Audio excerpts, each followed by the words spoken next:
आसमान में काले बादलों का पहरा था और रानू चिड़िया के दिल में छाई बेबसी का। मिट्टी और तिनकों से बना उसका छोटा सा आशियाना पिछले साल की बारिश में ही दरक चुका था, जिसे उसने इस बार एक नीली पॉलीथीन की छत से ढका था। रसोई के एक कोने में रानू सूखी लकड़ियों को फूंक मारकर जलाने की कोशिश कर रही थी, ताकि बच्चों के लिए 2 निवाले पका सके। हवा के हर झोंके के साथ वो पॉलीथीन ऐसे फरफराती मानो रानू की किस्मत पर हंस रही हो। कुकू भाई देखो ना, मम्मा की आंखें धुएं से कितनी लाल हो गई हैं। कल रात से मम्मा ने खुद एक दाना नहीं खाया, बस हमारे लिए चूल्हा सुलगाने में लगी है। हाँ दीदी, जब भी मैं मम्मा से कहता हूँ कि मुझे भूख लगी है, वो अपनी भूख भूल जाती हैं। चलो हम चुपके से बाहर चलते हैं, शायद जंगल में कहीं सूखी लकड़ियाँ या खाने को कुछ मिल जाए। रानू चिड़िया बर्तनों को समेटने में लगी थी कि तभी गुड़िया और कुकू ने एक दूसरे को दबे पांव इशारा किया। माँ को बिना बताए दोनों बच्चे घर की दहलीज पार कर गए, ताकि माँ की थोड़ी सी मदद कर सके। जंगल की पगडंडियों पर ठंडी हवाएं चल रही थी, जो आने वाले किसी बड़े तूफान का इशारा थी। गुड़िया और कुकू सूखी टहनियाँ बीन ही रहे थे कि सामने से गोरी कौवी आती दिखाई दी। गोरी कौवी के हाथ में पानी का एक चमचमाता मटका था और उसके चेहरे पर एक अजीब सा गुरूर था। उसे देखते ही कुकू के छोटे से दिल में पुराना दर्द जाग उठा, जब गोरी ने उनकी माँ का अपमान किया था। दीदी वो देखो, गोरी आंटी, उस दिन इन्होंने मम्मा को सिर्फ इसलिए हमारे आंगन से भगा दिया था क्योंकि हमारी पॉलीथीन की छत का पानी इनके साफ पत्तों पर गिर रहा था। आज हम इनसे अपनी माँ के आंसू का बदला लेंगे।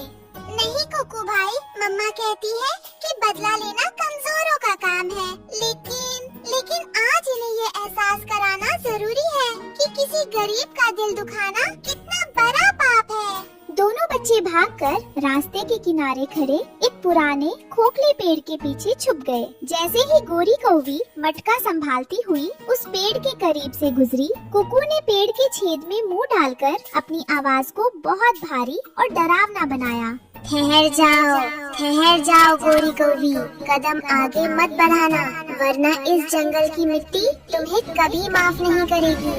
अचानक सन्नाटे को चीरती हुई उस डरावनी आवाज ने गोरी कौवी के रोंगटे खड़े कर दिए। डर के मारे उसके पंख कांपने लगे और उसके हाथ से पानी का भरा हुआ मटका छूटकर पथरीली जमीन पर जा गिरा। मटका एक ही झटके में चूर चूर हो गया और सारा पानी मिट्टी में मिल गया। गोरी कौवी वहीं जमीन पर बैठ गई और छाती पीटकर रोने लगी, मानो उसने कोई भूत देख लिया हो। हाय दया, मैं मर गई। भूत! इस बूढ़े पेड़ पर कोई भयानक भूत आ गया है। मुझे छोड़ दो भूत जी, मैंने किसी का क्या बिगाड़ा है? तूने रानू चिड़िया के उस पॉलीथीन के घर का मजाक उड़ाया था। तूने एक तड़पती हुई माँ के आंसुओं को जमीन पर गिराया था। जा, अभी जा और रानू से हाथ जोड़कर माफी मांग, और जो दाना तूने उसकी मजबूरी का फायदा उठाकर छीना था उसे वापस कर। हाँ भूत जी, मैं अभी जाती हूँ। मैं रानू से माफी भी मांगूंगी और उसका दाना भी लुटा दूंगी। बस मेरी जान बख्श दो, मुझे मत मारना। गोरी कौवी को इस तरह गिड़गिड़ाते देख गुड़िया अपनी हंसी रोक नहीं पाई, लेकिन तभी सूखी हवा के कारण उसे जोर की छींक आ गई। छींक की आवाज सुनते ही गोरी कौवी का रोना थम गया और उसकी आंखें गुस्से से लाल हो गईं। उसने तुरंत पेड़ के पीछे झांका, जहां दोनों बच्चे एक दूसरे का हाथ पकड़े थर थर कांप रहे थे। अच्छा, तो ये रानू के पाले हुए 2 टके के भूत हैं, जिन्होंने मुझे डराने की जरूरत की। तुम्हारी इतनी हिम्मत कि तुम मेरा मटका तोड़ो। गोरी कौवी ने आव देखा ना ताव, झपट कर दोनों बच्चों के पंख पकड़ लिए। बच्चे दर्द और डर के मारे चीखने लगे, लेकिन गोरी के दिल में ममता नाम की कोई चीज नहीं थी। गोरी आंटी, प्लीज हमें छोड़ दीजिए, हमसे गलती हो गई। हम तो बस अपनी मम्मा के अपमान का बदला लेना चाहते थे। हमारी मम्मा बीमार है, उन्हें मत घसीटिए। चुप रहो, अब तुम्हारी वो लाचार माँ ही तुम्हारा इंसाफ करेगी। आज मैं उस पॉलीथीन के घर को उखाड़ कर ना फेंका तो मेरा नाम भी गोरी नहीं। गोरी कौवी दोनों बच्चों को रोते बिलखते हुए रानू चिड़िया के उसी टूटे फूटे पॉलीथीन के घर के सामने लाकर पटक देती है। रानू, जो अंदर बच्चों के गायब होने से परेशान थी, बाहर की आवाज सुनकर बदहवास दौड़ती। गुड़िया, कुकू, तुम दोनों कहाँ चले गए थे? गोरी बहन, ये क्या माजरा है? मेरे बच्चे क्यों रो रहे हैं? अपने इन बदतमीज बच्चों से पूछो रानो। इन्होंने भूत बनकर मुझे डराया और मेरा नया मटका तोड़ दिया। अब या तो मुझे नया मटका ला कर दो या इन दोनों को मेरे घर बंधुआ मजदूर बनाकर भेजो। गोरी बहन, बच्चों की खता को माँ की झोली में डाल दो। मैं गरीब हूँ, इस पॉलीथीन की छत के नीचे सिर्फ 2 वक्त की सूखी रोटी कमा पाती हूँ। मेरे पास मटके के पैसे कहाँ से आएंगे? पैसे नहीं है तो क्या हुआ? ये जो गले में सोने का पुराना हार पहन रखा है, ये मुझे दे दो। जब मटका लाकर दोगी तब अपनी माँ की ये आखिरी निशानी वापस ले जाना, वरना बच्चे मेरे साथ चलेंगे। वो हार रानो की स्वर्गीय माँ का था, जिसे उसने हर मुश्किल वक्त में अपने कलेजे से लगा कर रखा था। लेकिन एक माँ के लिए बच्चों की आज़ादी से बढ़कर कोई निशानी नहीं होती। ले जाओ गोरी बहन, ले जाओ। मेरी माँ का ये आशीर्वाद शायद आज मेरे बच्चों के ही काम आ गया। लेकिन याद रखना, किसी माँ की बेबसी का सौदा करने वाले कभी सुखी नहीं रहते।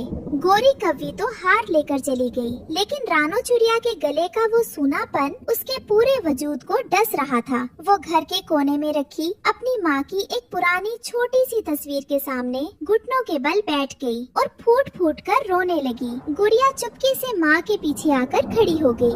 मम्मा, आप नानी माँ की तस्वीर देखकर रो रही हो ना? हमारी वजह से आज नानी की वो आखिरी निशानी भी आपके गले से छीन गई। हम बहुत गंदे बच्चे हैं मम्मा, हमें सजा दे दो, पर ऐसे घुट घुट कर मत रो। नहीं मेरी बच्ची, माँ कभी अपने बच्चों से नाराज नहीं होती। बस आज अपनी माँ की बहुत याद आ रही थी। जब मैं छोटी थी और कोई शरारत करती थी तो वो मुझे अपनी गोदी में छुपा लेती थी, और आज जब मेरे बच्चे मुसीबत में पड़े तो मेरे पास उन्हें छुपाने के लिए पक्की छत तक नहीं है। मम्मा, आप देखना, एक दिन मैं बहुत मेहनत करूंगी, आपके लिए लकड़ियों का सबसे पक्का घर बनाऊंगी, ताकि इस पॉलीथीन की छत से पानी कभी आपके आंसुओं पर न गिरे। मैं नानी का हार भी वापस लाऊंगी मम्मा। गोरी कव्वी हार लेकर चली गई और उसी पल आसमान का सीना फट गया। मूसलाधार बारिश शुरू हो गई और रानो के पॉलीथीन के घर पर पानी की भारी बूंदें पत्थर की तरह बरसने लगी। घर के अंदर हर तरफ पानी टपक रहा था। रानो चिड़िया चुपचाप एक कोने में बैठकर रो रही थी, न अपने हार के लिए बल्कि बच्चों की इस भूख और बेबसी के लिए। तभी उसे पता चला कि बच्चे अब भी पास नहीं आए और दूसरों से उधार मांग रहे हैं। दरअसल कुकू और गुड़िया ने अपनी मम्मा को बीमार बताकर मिट्ठू तोते और बंटी कबूतर से पैसे ऐंठना शुरू कर दिया था, ताकि वो आइसक्रीम और खाने की चीजें ला सके। जब रानो को बंटी कबूतर से ये बात पता चली तो उसका दिल टूट गया। मेरे बच्चे चोर और झूठे बन रहे हैं। नहीं, मैं अपनी परवरिश को इस तरह हारने नहीं दे सकती। मुझे इन्हें ऐसा सबक सिखाना होगा जो इनके सीधे रूह में उतर जाए। रानो चिड़िया घर के एक गीले कोने में लेट गई और जोर जोर से कराहने लगी। जब गुड़िया और कुकू बाहर से भीगते हुए लौटे तो अपनी माँ को इस हालत में देखकर उनके पैर तले जमीन खिसक गई। गुड़िया, कुकू, मेरी छाती में बहुत दर्द हो रहा है। ऐसा लग रहा है जैसे इस बार ये बारिश मुझे अपने साथ बहा ले जाएगी। जाओ बच्चों, बुलबुल डॉक्टर से जाकर मेरे लिए दवा ले आओ, वरना तुम्हारी मम्मा हमेशा के लिए सो जाएगी। माँ की हालत देखकर दोनों बच्चों का कलेजा मुंह को आ गया। वो बिना कुछ सोचे मूसलाधार बारिश में भीगते हुए दोबारा जंगल की तरफ भागे, लेकिन इस बार उनके दिलों में कोई शरारत नहीं, सिर्फ खौफ था। कुकू सबसे पहले मिट्टू तोते के घर का दरवाजा खटखटाता है। पानी से सराबोर उसका छोटा सा शरीर कांप रहा था और आंखों से आंसू बह रहे थे। मिट्टू अंकल, प्लीज दरवाजा खोलिए, मेरी मम्मा बहुत बीमार है, वो मर जाएंगी अंकल। मुझे डॉक्टर के लिए थोड़े से पैसे उधार दे दीजिए, मैं आपके पैर पड़ता हूँ। भागो यहाँ से झूठे बच्चे। कल भी तुम अपनी माँ की बीमारी का बहाना बनाकर पैसे ले गए थे और जंगल के मोड़ पर आइसक्रीम खा रहे थे। अब रानो का नाम लेकर मुझे बेवकूफ मत बनाओ। दरवाजा मुंह पर बंद हो जाता है। गुड़िया रोती हुई बंटी कबूतर के पास जाती है, लेकिन वहाँ भी उसे सिर्फ धिक्कार मिलती है। जो बच्चे अपनी माँ की बीमारी का झूठा मजाक उड़ा सकते हैं, उन पर ये जंगल कभी भरोसा नहीं करेगा। जाओ यहाँ एक कौड़ी भी नहीं मिलेगी। बारिश और तेज हो गई थी और बिजली कड़क रही थी। रानू के पॉलीथीन के घर की छत का एक हिस्सा हवा में उड़ गया था, जिससे पूरा घर तालाब बन चुका था। दोनों बच्चे खाली हाथ रोते हुए घर लौटते हैं। जमीन पर लेटी माँ को पानी में भीगता देख गुड़िया और कुकू उसके पैरों से लिपट जाते हैं। उनके पास न दवा थी न पैसे, सिर्फ एक गहरी आत्मग्लानि थी जो उनकी रूह को झकझोर रही थी। मम्मा, हमें माफ कर दो। हमारी वजह से आज कोई हम पर विश्वास नहीं कर रहा। हमने अपने मजे के लिए आपके नाम का झूठ बोला और आज जब आप सच में बीमार हो तो हम आपके लिए एक बूंद दवा भी नहीं ला सके। हम बहुत बुरे बच्चे हैं मम्मा। मम्मा, आंखें खोलो। अगर आपको कुछ हो गया तो हम किसके सहारे इस पॉलीथीन के घर में जिएंगे? मम्मा, भगवान के लिए हमें छोड़कर मत जाओ। बच्चों की आंखों से गिरते हुए सच्चे आंसू रानू के चेहरे पर गिरते हैं। रानू धीरे से उठकर बैठ जाती है और दोनों को अपने सीने से लगा लेती है। उसकी आंखों में भी ममता का सैलाब उमड़ पड़ता है। मेरे बच्चों, मैं ठीक हूँ, मुझे कुछ नहीं हुआ था। मैं तो सिर्फ तुम्हें ये दिखाना चाहती थी कि झूठ इंसान को कितना अकेला कर देता है। जब तुम अपनी जीभ पर झूठ का स्वाद रख लेते हो तो तुम्हारी सच्ची चीख भी लोगों को मजाक लगती है। मम्मा, आज के बाद हम कभी अपनी जबान से कोई झूठा शब्द नहीं निकालेंगे। हम सूखी रोटी खा लेंगे, इस पॉलीथीन की छत के नीचे भीगेंगे, पर कभी किसी को धोखा नहीं देंगे। दूसरी तरफ बाहर तूफान अपनी चरम सीमा पर था। गोरी कौवी अपने पक्के और सूखे घर की खिड़की बंद कर रही थी और उसके गले में रानू का वो सोने का हार चमक रहा था। कालू कौवा तो सो चुका था, लेकिन गोरी की आंखों से नींद गायब थी। रह रहकर उसकी कानों में रानू के वो शब्द गूंज रहे थे कि किसी माँ की बेबसी का सौदा करने वाले कभी सुखी नहीं रहते। मैं ये क्या कर बैठी? इस सोने के टुकड़े के लिए मैंने एक माँ की आखिरी उम्मीद छीन ली। आज बाहर इतनी कयामत की बारिश है। मेरा अपना बच्चा जग्गू अंदर गर्म बिस्तर पर सो रहा है और रानू के बच्चे उस फटी पॉलीथीन के नीचे भीग रहे होंगे। उसी समय घर के बाहर किसी के आने की आहट होती है। रानू और बच्चे बाहर देखते हैं तो गोरी कौवी हाथ में रानू की माँ का हार और सूखी लकड़ियों का एक गट्ठर लिए भीगती हुई खड़ी थी। उसने अंदर बच्चों का रोना और उनकी कसम सुन ली थी। गोरी कौवी की आंखों में इस बार गुरूर नहीं बल्कि शर्मिंदगी के आंसू थे। वो आगे बढ़कर रानू के हाथ में हार थमा देती है और बच्चों के सिर पर हाथ रखती है।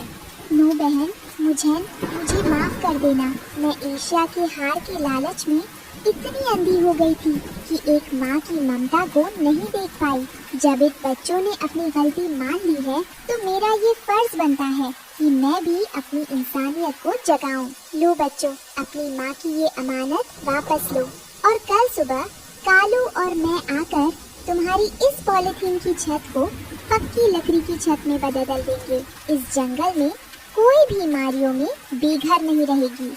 पॉलीथीन के उस टूटे हुए घर में अब बारिश का पानी तो था, लेकिन उसके साथ ही बोसों का प्यार, ईमानदारी की रोशनी और एक माँ के आंचल की सबसे ठंडी छांव भी थी।